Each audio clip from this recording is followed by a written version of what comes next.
And where we are is lesson number 7. So why is that saying lesson number 6? I don't know.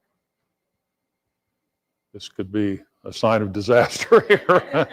Okay, well that says lesson 7, so let me do it. Yeah, okay, I think we're on.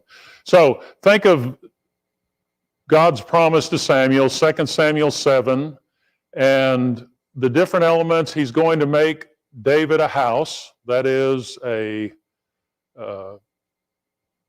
lineage from which these kings will come.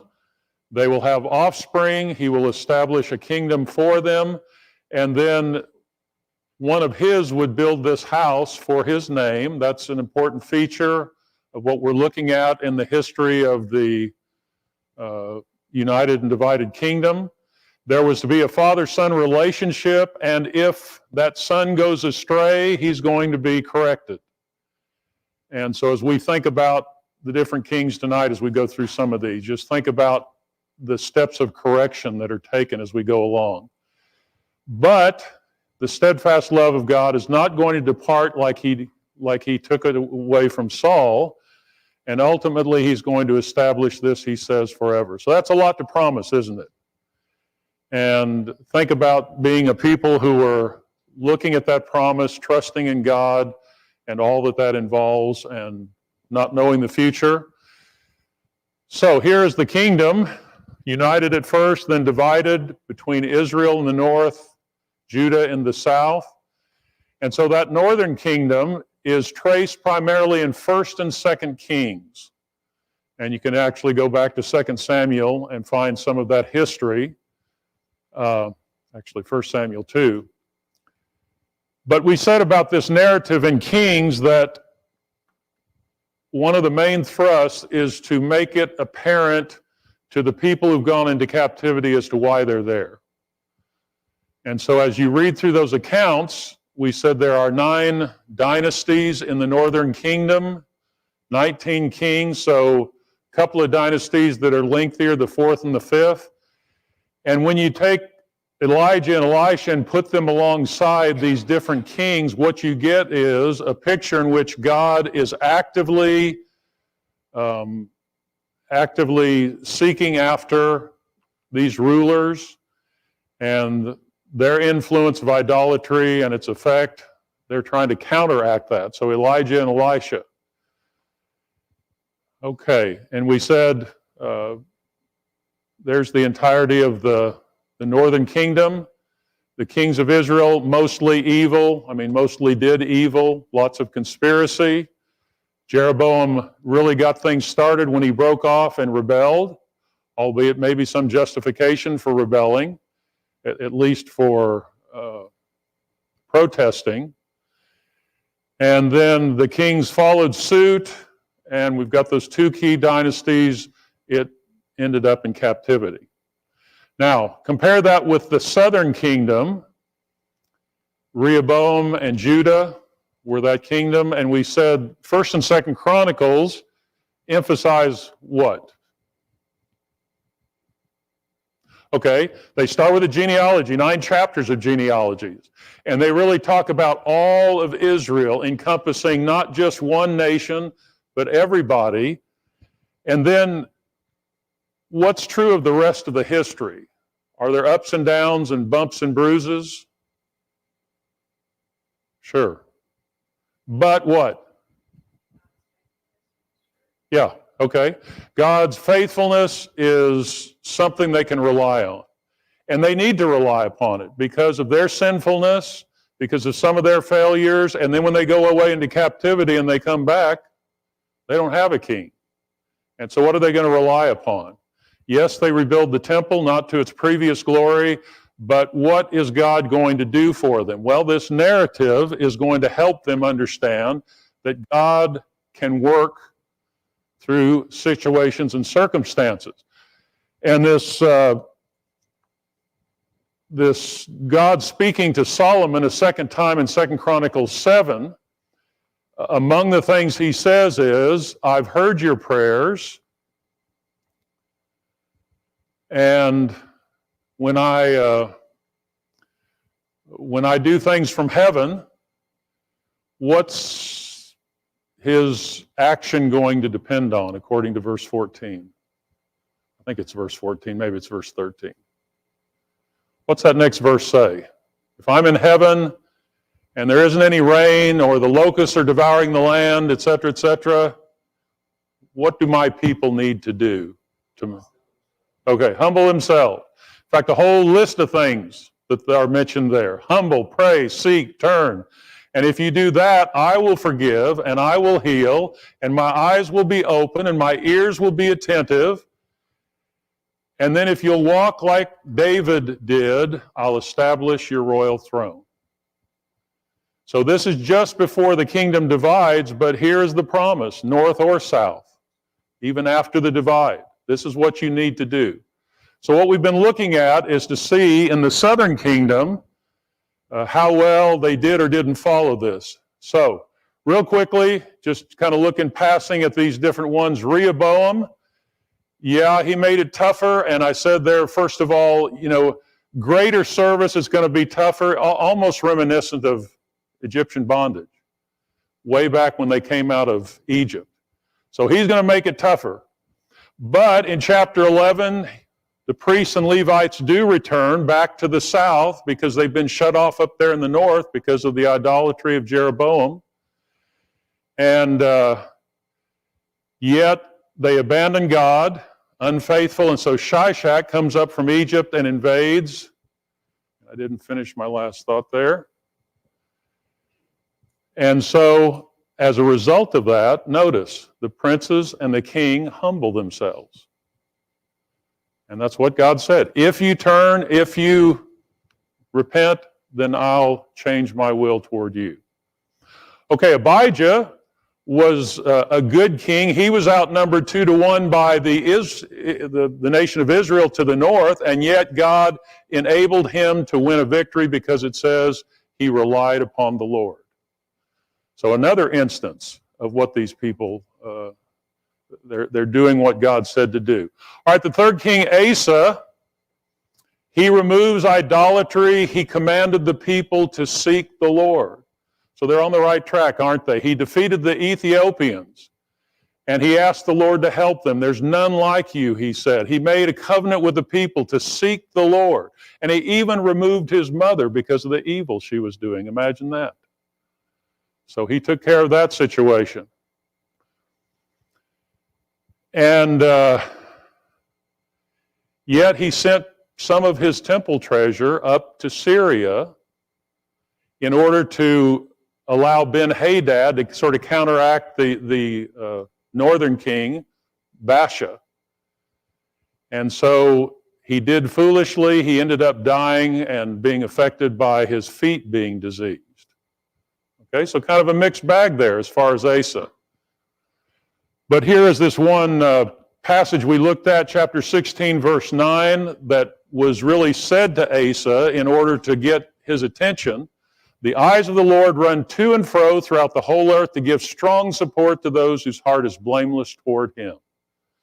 In other words, God's combing through the earth looking for people to do what he wants them to do. He's just waiting for that opportunity. And so he's ready and willing to help. All right, Jehoshaphat is the next king. And primarily what he does are good things. He doesn't seek Baal. His heart is said to be courageous. He fights against the Moabites and the Ammonites. And in doing so, he seeks the Lord. He prays to God. And the text says that God just gave him the battle without even having to fight. I don't know how that happened. Did they just walk over and take him? I don't know. But because of his trust in God, they were able to be victorious. But the one thing, the one blemish there is what?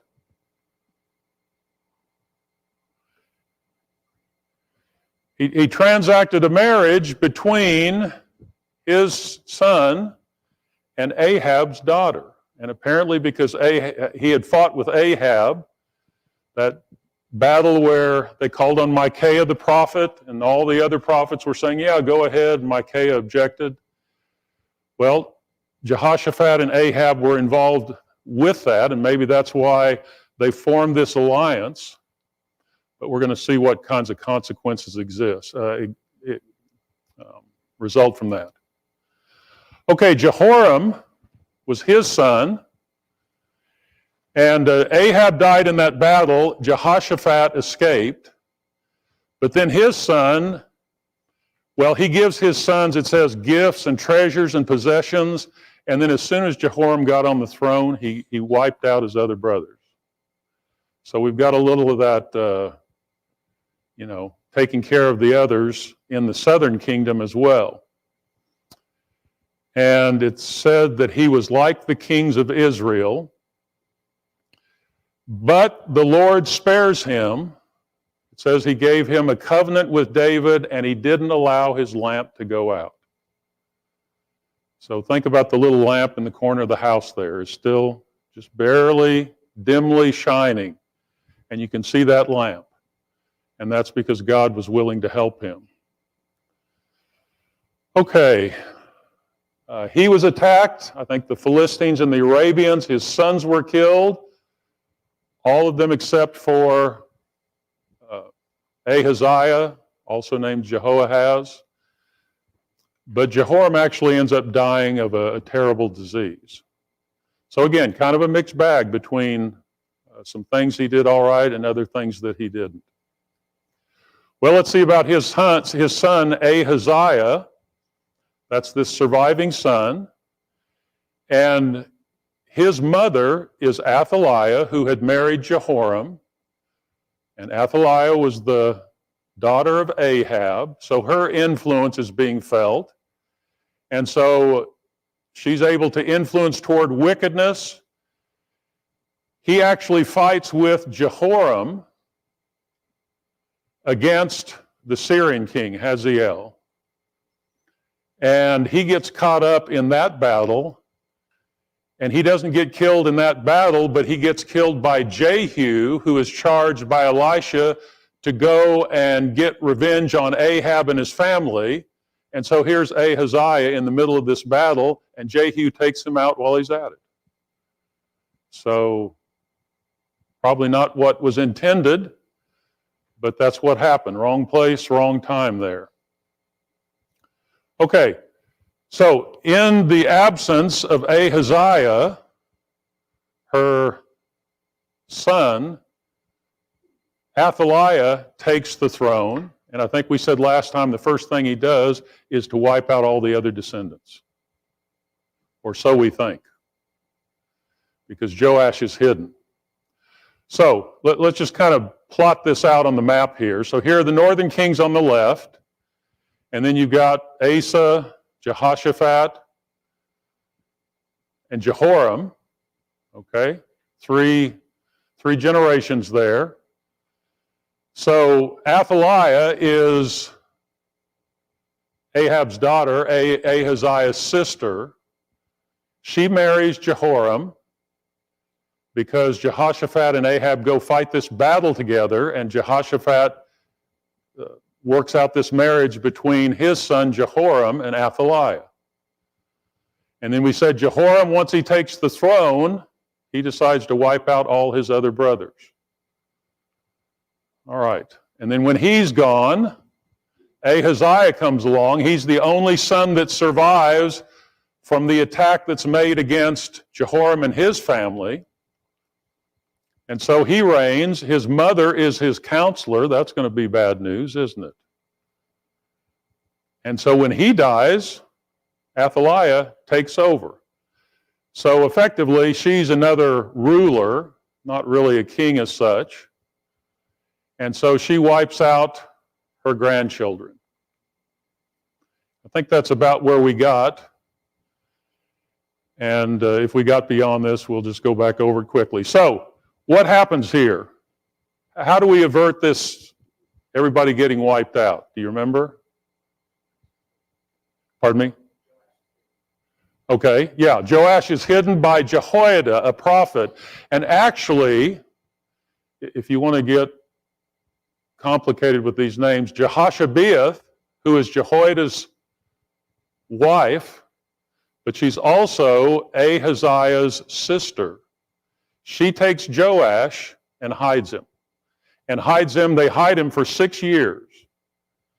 And then suddenly at the age of 7, Jehoiada declares him as king. Okay, so we're going to look at that history as we go on here. So, let's think about Joash. He's hidden away for 6 years. And then Jehoiada, this priest, is the one that organizes this coup to overthrow Athaliah. And so he tells all the Levites that are coming to Jerusalem to change their different responsibilities, as they do from time to time, to be prepared. They're going to crown Joash as king. And that's what they do. They come in, they crown him, and Athaliah is taken. She cries treason, she's executed. And so Joash takes the throne, he tears down the house of Baal, he makes a covenant to the Lord. But the influence of Jehoiada is very significant in all of this. And so in the next chapter it says he did right all the days of Jehoiada. That ought to be a little bit of a clue. Things are going well as long as this mentor is there telling him what he needs to do. And he actually restores the house of the Lord. But then when Jehoiada dies, it's like he just turns his back on all of this. Begins to worship the Asherim, the idols. He kills Zechariah, who is the son of Jehoiada. So imagine that. Here's the father who has helped him all the way through, and then the father dies, his son prophesies, and Joash gets upset at Zechariah and kills him. And that's actually recorded. If you look over at Matthew chapter 23, remember when Jesus was talking to the Pharisees and denouncing him, he makes this comment in verse 35, I believe it is. Well, verse 34, therefore I send you prophets and wise men and scribes, some of whom you will kill and crucify, and some you will flog in your synagogues and persecute from town to town, so that on you may come all the righteous blood shed on earth, from the blood of righteous Abel to the blood of Zechariah, the son of Berechiah. Okay, so kind of like the first and the last prophet there.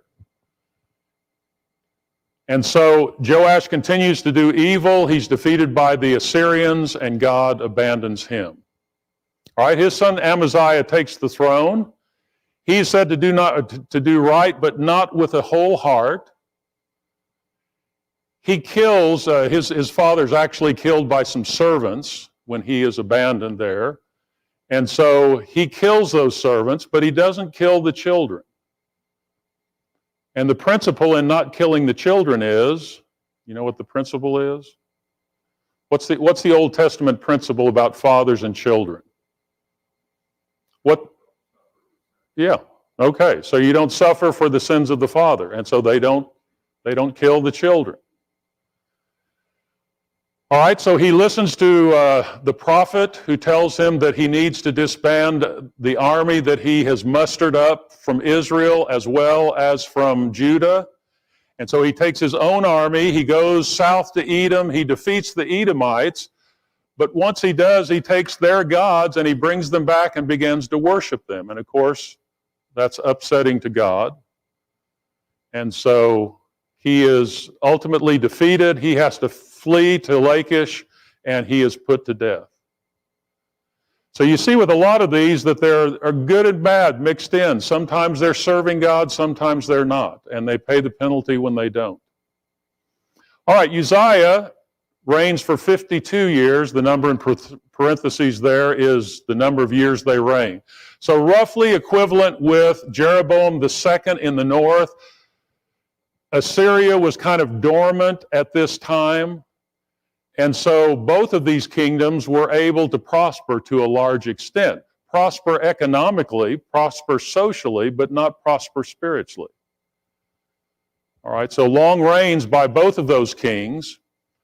Notice that Uzziah is said to do right. He set himself to seek God, chapter 26 and verse 5. As long as he sought the Lord, God made him prosper.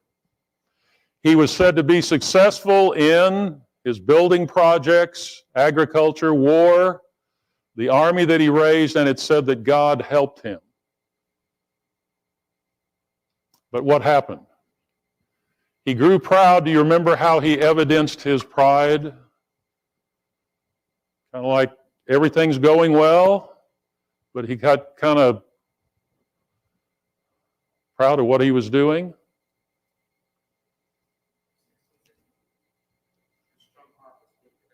Yeah, lifted up.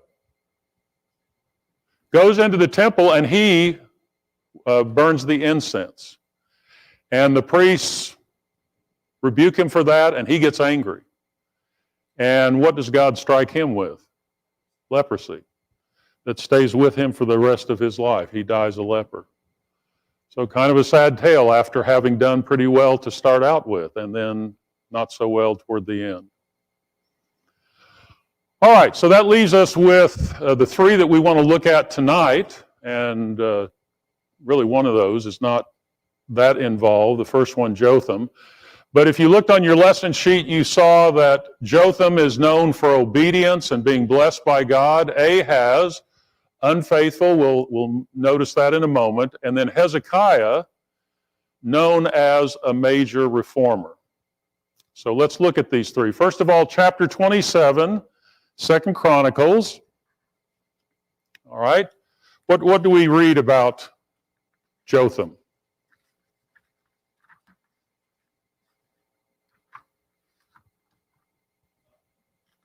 What's that? Okay, young to start out with, yeah.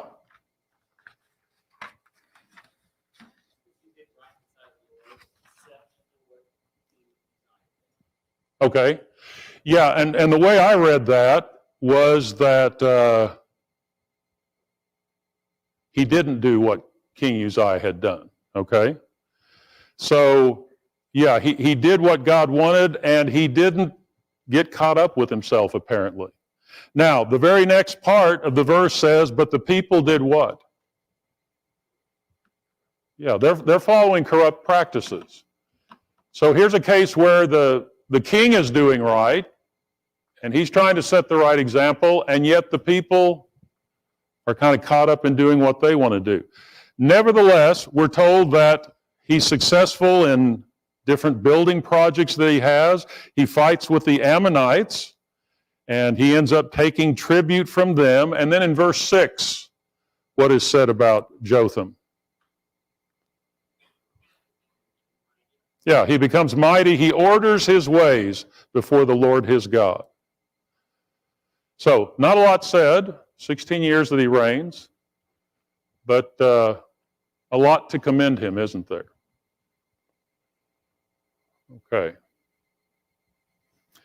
And really, we're approaching the time where the northern kingdom is about to collapse. And so that is going to happen toward the end of Ahaz's reign as well as Hezekiah. Okay, let's think about Ahaz in chapter 28. What do we know about Ahaz as a king? Okay. Yeah, he didn't do what was right, as his father David had done. He walked in the ways of the kings of Israel. And how bad did it get? Okay, molten images. Mine has metal images. What's the significance of that? Metal images of Baal. Any significance to metal versus wood?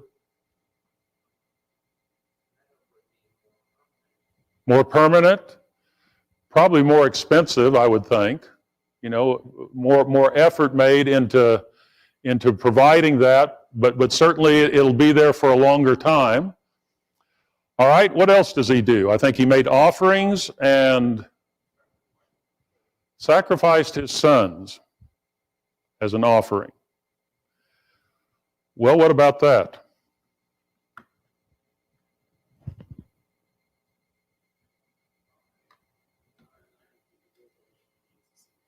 Okay. Yeah, God delivers him into the hands of the Syrians. It says that this was according to the abominations of the nations whom the Lord drove out before the people of Israel. The very reason they were going into the land and driving those people out of the land was because we're not going to do things like this, which is offer our children to whichever gods we're serving. How's that happen? How do you worship how do you offer your own child to an idol?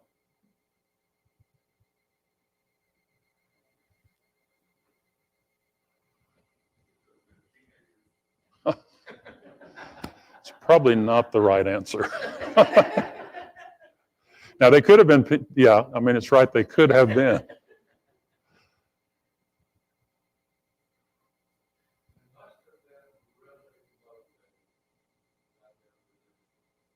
Okay.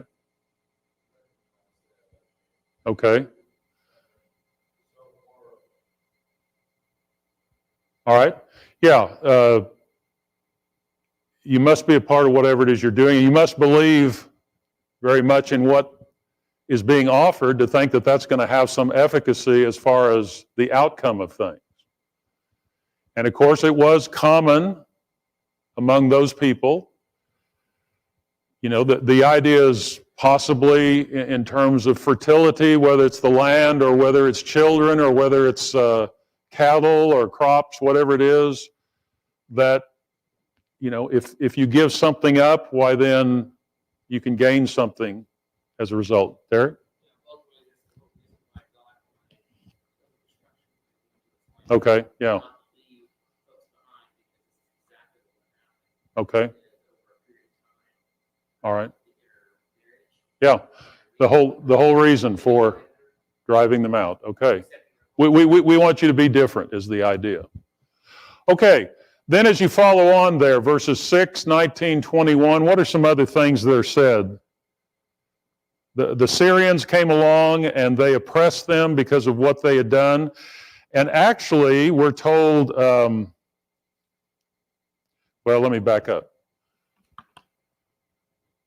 Syria and Israel to the north teamed up because Assyria was approaching up there in the northeast.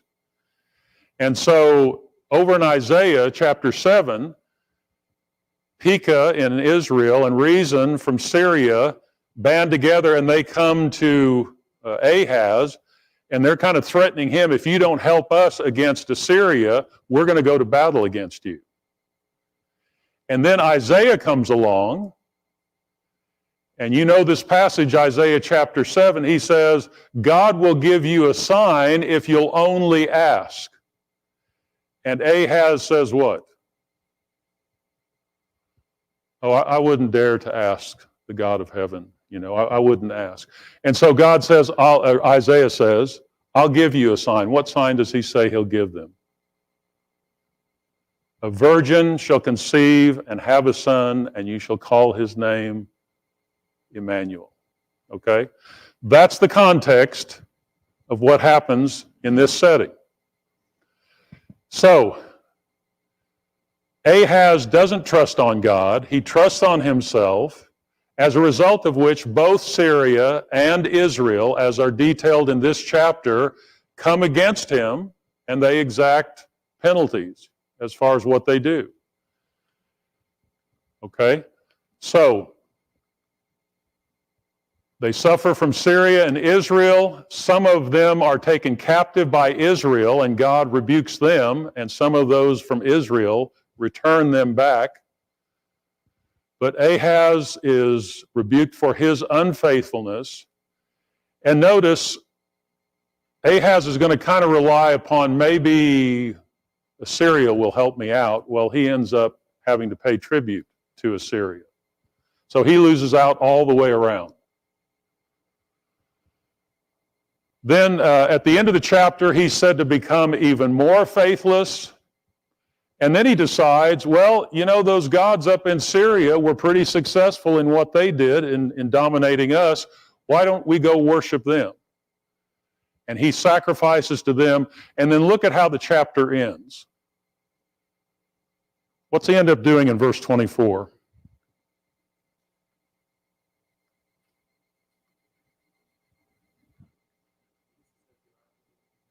Cuts up everything in pieces, and he shuts the doors. Here's the temple where God's to be worshiped. He's going to close the doors down. And that's where things stay until Hezekiah comes along. So, the third of these kings, Hezekiah, a lot of attention is devoted to him. He reigns for 29 years. Chapters 29 to 31 have to do with his reforms in the temple. So let's look at chapter 29. First of all, he cleanses the temple. Okay, what are some of his steps in cleansing the temple? What does that involve? First of all, look at verse 3 of chapter 29. When does he start this project? Right away. Okay, he doesn't hesitate. And it says he opened the doors of the house of the Lord and repaired them. And then he brought in the priests and the Levites and assembled them. And he says to them, verse 5, "Hear me, Levites, consecrate yourselves. Consecrate the house of the Lord. Carry out the filth from the holy place." Can you imagine? You know, any building over time is going to wear down and need maintenance. We're talking here 200-300 years. But then when you fill it with idolatry and other things that are going on, there's even greater need for that taking place. Okay, so what else do they do there?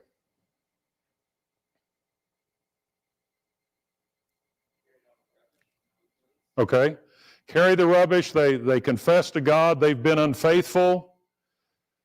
Our fathers have fallen by the sword, verse 9. "It is in my heart to make a covenant," Hezekiah says, verse 10. All right, so they get the people together. They start to repair the temple. Notice verse 7, "The lamps and the burnt offerings have been stopped." So nothing's been going on inside the temple. Whatever these instruments are that are set aside for this worship hasn't been taking place up to this point in time. So he makes this covenant. He says, we're not going to be negligent. He brings out the uncleanness. They dump it in the valley. And then they prepare the utensils and begin making offerings. And it's said in verse 24 that they make atonement. So it sounds like the service to God had kind of ground to a halt, at least under Ahaz, if not before. And so Hezekiah resurrects that, the service is restored, and at the end of chapter 29 it says that the people rejoice. All right, look at chapter 30. The next step they take is to keep the Passover. And, you know, a lot of details about what's involved in keeping the Passover. But it's interesting that having determined to keep that, why would you determine to keep the Passover? Let's just think about that one for a moment. One of the obvious ones is, to remind them. Okay, they need reminding. Where did the Passover come as far as the feasts were concerned?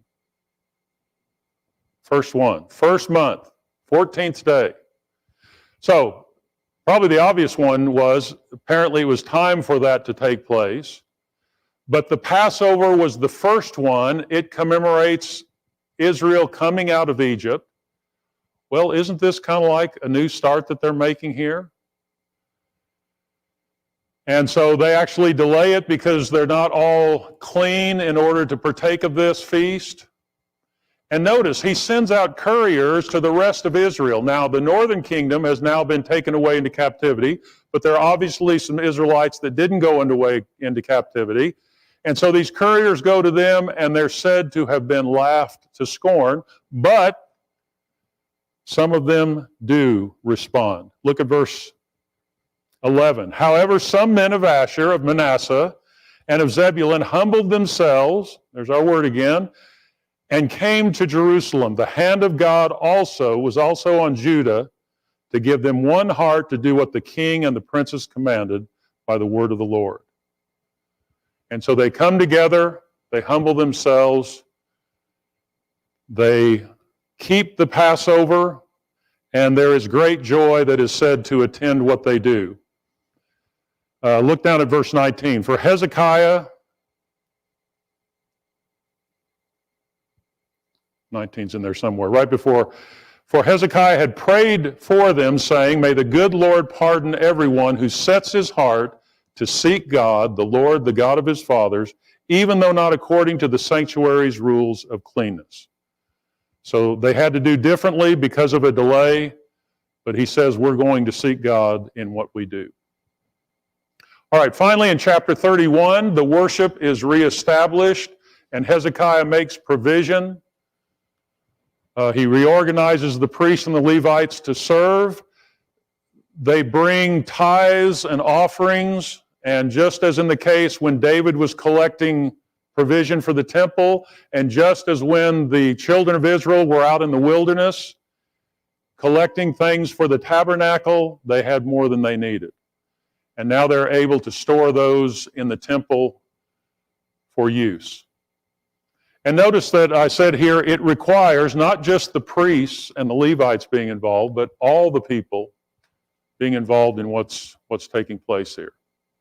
All right, last chapter, 32. Other places give more attention to this. Isaiah does. 1 Kings does. 2 Kings, I guess. But Jerusalem is attacked. And I said here, after acts of faithfulness, Sennacherib, the Assyrian king, comes from the north and invades. And I want you to notice there in chapter 32, let's just read a few verses. You know, you could panic in this situation, and you could think, what are we going to do? Look at verse 5. He set to work resolutely and built up all the wall that was broken down and raised towers upon it. And outside it he built another wall. And he strengthened the Millo in the city of David. He also made weapons and shields in abundance. And then in verse 7, notice his charge to the people. Be strong and courageous. Do not be afraid or dismayed before the king of Assyria and all the horde that is with him, for there are more with us than with him. With him is an arm of flesh, but with us is the Lord our God, to help us and to fight our battles. And of course, the end of that story is the Assyrians kind of evaporated. God destroyed them as they were laying siege to Jerusalem. And then Sennacherib went back, and his life was eventually taken by his own sons after boasting about what he could do in taking Jerusalem. All right, then the chapter ends with Hezekiah guilty of, he gets sick, he asks God for help, he prays to God, both when they're being attacked and then because of his sickness, God answers his call. Again, we have more detail about those in other narratives.